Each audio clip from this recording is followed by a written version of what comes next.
Penjelasan blok 1 identitas usaha atau perusahaan untuk kegiatan updating direktori usaha perusahaan ekonomi 2024. Hai, Assalamualaikum warahmatullahi wabarakatuh. Selamat datang saya ucapkan di Usma Uliat channel yang masih sama membahas tentang beragam aplikasi dan informasi. Apa kabar teman-teman semua? Semoga selalu dalam lindungan Allah Subhanahu wa taala. Amin ya robbal alamin. Baik, sebelumnya terima kasih disampaikan bagi teman-teman yang telah mengklik video ini dan pastikan untuk simak video ini sampai selesai. Jangan di skip agar tidak gagal paham, juga pastinya tidak ada informasi yang terlewatkan. Baik, langsung saja masuk ke pembahasannya. Untuk video pada kali ini akan saya konsentrasikan membahas atau kita merefresh kembali terutama teman-teman yang diikutkan dalam kegiatan updating direktori usaha perusahaan ekonomi 2024 ya. Terkhusus untuk blok satunya yaitu identitas usaha atau perusahaan. Jadi bagi teman-teman yang sudah mengikuti kegiatan pelatihan, kita tujuannya adalah kita mengingat kembali ya. Jadi apabila dalam saya menyampaikan pembahasan nanti ada yang kurang sesuai atau kurang tepat, bisa silakan dikoreksi saja dengan cara tulis saja di kolom komentar untuk kita sekedar sharing bersama. Dan langsung saja untuk blok 1 yaitu identitas usaha atau perusahaan ini terdiri dari beberapa rincian di mana dimulai pada rincian 101 sampai dengan rincian 112. Jadi ada 12 pertanyaan pada blok 1 ini. Dan langsung saja untuk rincian 101 yaitu ID SPR. Jadi ID SPR ini merupakan digit, jadi isiannya adalah digit angka dan teman-teman tidak perlu khawatir karena ini sudah prefill di aplikasi Fasih teman-teman ya untuk ID SPR tersebut. Jadi teman-teman juga tidak bisa untuk mengeditnya, jadi sudah ada secara langsung atau secara otomatis di aplikasi Fasih teman-teman nantinya. Jadi langsung saja, tidak ada masalah dengan ID SPR. Kita lanjut ke poin atau rincian 102. Untuk 102 ini yaitu untuk nama usaha, dan untuk nama usaha yang diminta atau sesuai dengan konsep dan definisi untuk kegiatan updating direktori usaha perusahaan ekonomi 2024 ini menggunakan kaidah penamaan statistik sesuai dengan SE 2016. Jadi teman-teman perlu pahami. Dan secara gampangnya atau mudahnya ya untuk kita menuliskan nama usaha ini, misal suatu usaha berbadan usaha misal PT atau CV, secara umum penulisan PT atau CV-nya itu di depan, tetapi untuk penulisan terkhusus kegiatan ini atau SPR kali ini dan SPR sebelumnya ya, ini sesuai dengan kaidah penamaan statistik pada SE 2016, maka namanya terlebih dahulu baru beri tanda jeda koma, kemudian baru PT. Untuk yang CV juga sama, nama badan usahanya, nama usahanya terlebih dahulu, kemudian dijeda dengan koma, kemudian nama CV-nya. Terus kemudian untuk usaha-usaha berupa industri atau pabrik tidak perlu mencantumkan nama pabrik atau industrinya. Jadi langsung saja misalkan pabrik kecap Rudi, ini contohnya ya, ini pabriknya tidak perlu ditulis, maka langsung saja kecap dalam kurung Rudi. Tapi kurung yang digunakan ini adalah kurung untuk penggunaan tanda lebih besar lebih kecil ya, seperti yang teman-teman lihat pada layar ini. Berikutnya untuk poin 103 yaitu nama komersil. Nama komersil ini teman-teman isikan adalah nama yang lebih dikenal oleh masyarakat secara umum atau nama brandingnya, nama pasarannya atau nama dagang yang lebih dikenal masyarakat itu apa. Contohnya nih suatu SPBU. Jadi SPBU sekarang kan harus berbadan usaha. Jadi bisa PT, bisa CV. Misalkan katakanlah dua darah PT itu ternyata adalah SPBU. Masyarakat lebih mengenalnya adalah SPBU Simpang 4A misal seperti itu. Maka untuk di poin 103 adalah nama yang lebih dikenal oleh masyarakat. Sebagai contoh tadi adalah SPBU Simpang A seperti itu. Berikutnya untuk poin 104 atau rincian 104 yaitu unit statistik. Nanti teman-teman diminta untuk mengisikan atau memilih unit statistik ini ada 4 pilihan, yaitu enterprise group, enterprise, establishment, atau ancillary unit. Dan pada Fasih teman-teman sebenarnya untuk isian 104 itu sudah ada isiannya, tetapi teman-teman bisa mengedit atau menggantinya sesuai dengan kondisi real yang teman-teman temukan pada perusahaan di lapangan ya, atau perusahaan menjadi wilayah tugas teman-teman. Itu termasuk apakah enterprise group atau enterprise atau establishment atau ancillary unit. Cara mudah untuk membedakan antara unit statistik ini yang satu dengan yang lainnya, kalau menurut saya pribadi ya, mohon dikoreksi apabila salah. Untuk membedakannya yaitu kalau enterprise group dan enterprise adalah usaha atau perusahaan yang memang menanggung resiko. Lalu bedanya di mana? Bedanya kalau enterprise itu lebih cenderung ke tunggal atau usaha tunggal, kemudian atau sebagai usaha induk ya, dan menanggung resiko. Kemudian kalau enterprise group itu adalah gabungan dari beberapa enterprise. Jadi gabungan dari perusahaan-perusahaan yang memang masing-masing perusahaan atau usaha memiliki menanggung resiko masing-masing tapi tergabung dalam suatu usaha yang lebih besar dan yang paling atas ini, induknya ini yang masuk ke dalam enterprise group. Kemudian untuk ini menurut saya, secara mudah penalaran menurut saya. Kemudian untuk establishment itu lebih cenderung ke usaha atau perusahaan yang merupakan cabang dari perusahaan lain. Jadi cabangnya di sini maksudnya dia itu tidak masih melakukan kegiatan usaha yang sama dengan pusatnya atau dengan induknya, tetapi kemudian dia tidak menanggung resiko, jadi ini masuk ke establishment. Sebagai contoh mudahnya, ini saya contohkan untuk misalkan Alfamart ya. Alfamart itu misalkan kita ada wilayah tugas kita adalah Alfamart atau Indomaret, kan kita harus tanyakan ke pengelolanya atau petugas yang ada atau narasumber atau responden yang ada di toko tersebut, bisa juga kepala tokonya ya.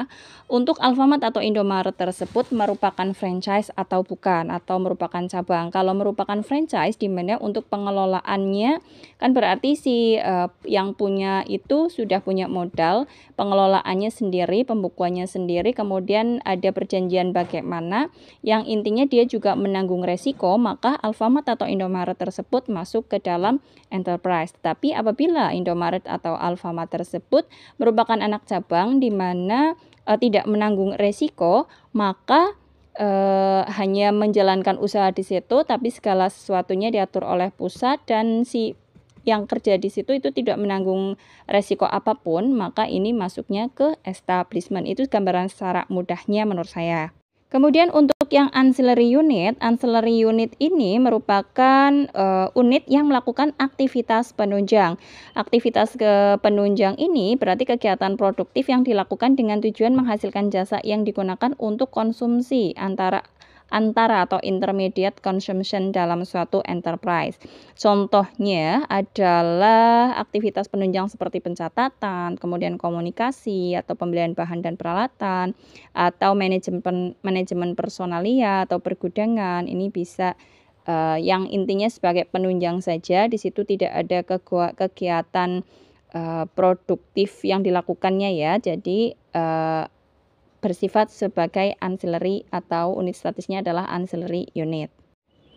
Berikutnya untuk poin 105 sampai dengan 108, teman-teman tinggal memilih atau drop down saja untuk provinsinya provinsi mana, kabupatennya mana, kecamatan mana, kemudian kelurahan mana. Tinggal teman-teman milih sesuai dengan posisi perusahaan atau usaha yang teman-teman cacah tersebut yang ada di aplikasi Fasih teman-teman. Kemudian untuk yang poin 109 yaitu nama atau kode satuan lingkungan setempat, dusun, RT, RW, dan lainnya. Untuk non-SLS silakan ditulisnya secara lengkap. Jadi RT berapa, RW berapa, dusun berapa, misalnya ada jalannya juga ditulis secara lengkap. Berikutnya untuk poin 110, alamat SPR. Kalau alamat SPR ini teman-teman tidak perlu mengapapakan ya, atau mengutak-atik, ini sudah prefill juga, jadi tidak bisa diedit. Kemudian untuk kemudian untuk yang alamat SPR, mohon maaf tadi untuk 110 itu sudah prefill, tetapi untuk yang poin 110 yang bawahnya ada lagi keterangan alamat hasil pencacahan. Lah, alamat hasil pencacahan ini adalah alamat yang dituliskan sesuai dengan letak atau lokasi di mana usaha atau perusahaan yang teman-teman cacah tersebut berada atau berlokasi di mana. Dan jangan lupa teman-teman untuk isikan kode posnya, kemudian telepon atau handphonenya, kemudian email, dan juga websitenya apabila ada. Tetapi diupayakan untuk diisi untuk ada ya, dan apabila tidak ada untuk website, email itu bisa strip, dan untuk kode pos juga bisa diisi 0, angka 0 5 digit, tetapi diupayakan untuk teman-teman mencari informasi mengenai kode pos yang ada atau kode pos yang merupakan kode pos dari usaha yang teman-teman cacah tersebut. Kemudian untuk nomor telepon, apabila teman-teman tidak mendapatkan nomor teleponnya, maka teman-teman isikan dengan angka 0 ya. Angka 0 sebanyak 5 kali, tapi upayakan untuk mendapatkannya. Dan mohon maaf, ini koreksi untuk email dan website. Apabila tidak ada, teman-teman kosongkan atau biarkan blank saja. Berikutnya untuk poin 111, kondisi usaha atau perusahaan. Ini ada beberapa pilihan, yaitu ada 9 pilihan, teman-teman isikan. Apabila perusahaan yang diminta untuk kegiatan ini ada kondisinya atau poin 111-nya, 111-nya ini harus berkode kalau tidak 135.